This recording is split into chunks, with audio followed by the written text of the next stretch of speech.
सिर मैं अपने बहुत ही परम आदरणीय लोकेन त्रिवेदी जी को आमंत्रित करती हूँ।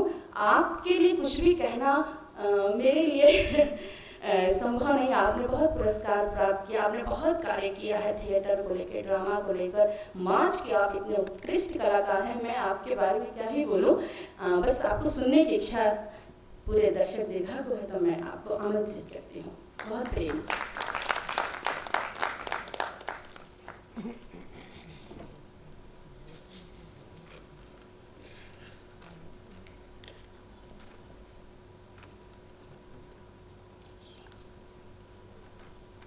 सभी को प्रणाम करता हूँ और मंच से सभी को भी पसंद है, उनको भी सुना और आप लोगों ने भी सुना।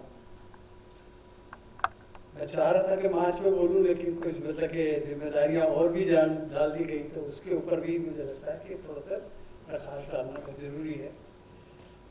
मनुष्य की सभ्यता के साथ ही कहीं ना कहीं जो डर थे कि जंगल में रहते हैं, पशु पक्षी वेदर तरह तरह के खतरों के बीच में जब हम थे तो अकेले थे, तब हमें डर लगता था हर एक चीज से, भूख से, प्यास से। तो समूह में रहने दे, हमने देखा कि जंगली जानवर भी समूह में रहते थे, तो उनसे हमने सीखा कि हम भी अगर समूह में रहेंगे तभी सुरक्षित रहेंगे। और वही हमें मतलब कि बहुत कुछ मतलब कि ये भाषा, बोलना, नाचना, गाना, गीत, संगीत, रिचुअल, परंपराएं वगैरह मिले। अगर हम देखें कि भीमबेटका के अंदर देखें तो हमें सबसे पहले शिकार नृत्य के बारे में चित्रांकन मिलता है वहाँ। और वो शिकार नृत्य जो है एक तरह से हमारे यहाँ पे माड़िया जनजाति के अंदर होता है माओ पाटा के रूप में। माओ पाटा एक ऐसा फॉर्म है जिसके अंदर माओ का मतलब होता है भैंसा, और उसकी शिकार करने के लिए सामूहिक लोग निकले हैं तो उसका इनेक्टमेंट किया जाता था। पहले तो वो करके आते थे, शिकार करके आ गए, लेकिन जो लोग रह गए थे जिन्होंने नहीं देखा, तो वहाँ अग्नि या जो भी मतलब कि चीज़ें खाने के पहले वो उसका इनेक्टमेंट करते थे। सबसे पहला हमारे यहाँ पर एक हमारे भारत देश के अंदर, वैसे तो दुनिया के अंदर भी मतलब कि तरह तरह के चीज़ें नाट्य उद्योग के अंदर, लेकिन शिकार जो है वो एक प्रमुख वो था और हमें सबको एक करता था। तो वहाँ से देखें तो वो हम कहेंगे वो एक तरह से वो सारी परंपराएं जो है अनुष्ठानिक परंपराएं। सबसे पहले अगर हम देखेंगे 20 लाख साल पहले ज़्यादातर जो आज परफॉर्मेंस दिखाया हमारे शेष भाई ने, वहाँ देश पांडे जी ने, वो एक तरीके का अनुष्ठानिक नृत्य है जो कि वहाँ पे सामूहिकता का बोध है।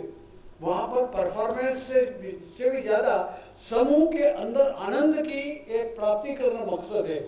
तो कहीं ना कहीं वो एक मतलब रूप हमारे सामने सबसे पहले आता है जब मनुष्य थोड़ा सिविलाइज हुआ और मतलब देखा कि उसमें वैदिक पीरियड आया। जब तक मतलब थोड़े थोड़े चीज़ों के जानने समझने लगे थे, तो हम देखते हैं कि वहाँ वैदिक पीरियड के अंदर कुछ स्वरों के बारे में हमें मतलब पहली बार ज्ञान होने लगा। सामूहिक रूप से ऋग्वेद के जो मंत्र जी का उच्चारण करते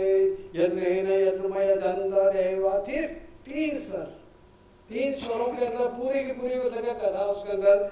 लेकिन वहाँ पे इंद्र भी है, वहाँ पे जल भी है, वायु भी है, अग्नि भी है। वो जो आप बोल रहे थे पंच तत्व के बारे में, कि सारे के सारे तत्व वहाँ पर मौजूद थे। लेकिन यहाँ पे क्लासिफिकेशन भी आ रहा था, जो एक वो अल्लढ़ता थी उस रिचुअलिस्टिक फॉर्म के अंदर, उससे अलग एक चीज ये डेवलप हो रही थी। और थोड़ा सा वक्त गुजरा तो 5 स्वर हमें मिलते हैं यजुर्वेद के अंदर। गणानां गणावधिकुं भवामहे प्रियानां, 5 ही स्वर है। और सामवेद काल तक आते हैं तो वहाँ पे वो जैसे आह्वान के बारे में मतलब कि कह रहे थे कि आह्वान करते हैं हमारे रिचुअल के अंदर, आह्वान करते हैं वो हम देखते हैं वहाँ पे 7 स्वर आ चुके हैं सामवेद के अंदर। षडजग्रामी पद्धति है वो, साम का मतलब है षडजग्रामी पद्धति और मध्यमग्रामी पद्धति। षडजग्रामी जो पद्धति है वो शैव परंपरा से है, और मध्यमग्रामी पद्धति जो है वो मातृका से, मातृ शक्ति से है।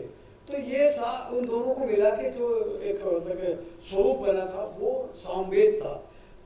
तो सामवेद के अंदर हमें 7 वो स्वरों के बारे में पहली बार मतलब पता चलता है। वो 7 से भी ज़्यादा धीरे धीरे हम उसके उत्तर वाले हिस्से में जाते तो हमें पता चला कि श्रुतियाँ भी एक महत्वपूर्ण वो रखती है। हम शायद सेंसेस डेवलप हो रहे थे हमारे, सुनने के, देखने के, चखने के, सूंघने के, जो पंच महाभूत हमारे शरीर के अंदर रहते हैं, वो पंच महाभूत भी अपने एक सक्रिय रूप के अंदर हमारे सामने आते जा रहे थे। और इसलिए मतलब कि क्या होता है, क्लासिफिकेशन को और ज़्यादा क्लासिफिकेशन की जरूरत थी, तो नाट्य शास्त्र आया हमारे सामने।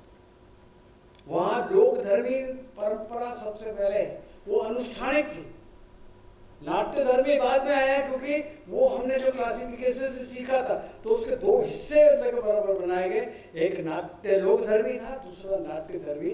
और उसकी वजह से हम देखते हैं कि 3000 साल पहले लगभग नाट्य शास्त्र का आकार हमें देखने सुनने को मिलता है। उसी के वक्त में अगर हम देखें तो हमारे और भी जो धर्म विकसित हो रहे थे, जैन धर्म था या बौद्ध धर्म था, अभी भी आप देखिए कि हमारे पूरा हिमालयन क्षेत्र जो है उसके अंदर बुद्ध की जो जातक कथाओं का परफॉर्मेंस होता है, चाहे वो धर्मशाला हो, चाहे हेमिस लद्दाख में हो, चाहे मतलब सिक्किम के अंदर हो, चाहे अगर अरुणाचल प्रदेश का कहीं तक भी चले जाए, वो अभी भी, लेकिन उसको हमें अभी तक भी हमारा हिस्सा नहीं माना। लेकिन वो परंपरा है बुद्ध जातक कथाओं पे जो परफॉर्म की जाती है और आज भी की जाती है। और बहुत सारी जो कह रहे हैं हम ट्रेडिशन, बहुत सारी चीज़ों को छोड़ते हुए नई चीज़ों के साथ में मतलब उनको परफॉर्मेंस को अभी होते हुए देख रहे हैं।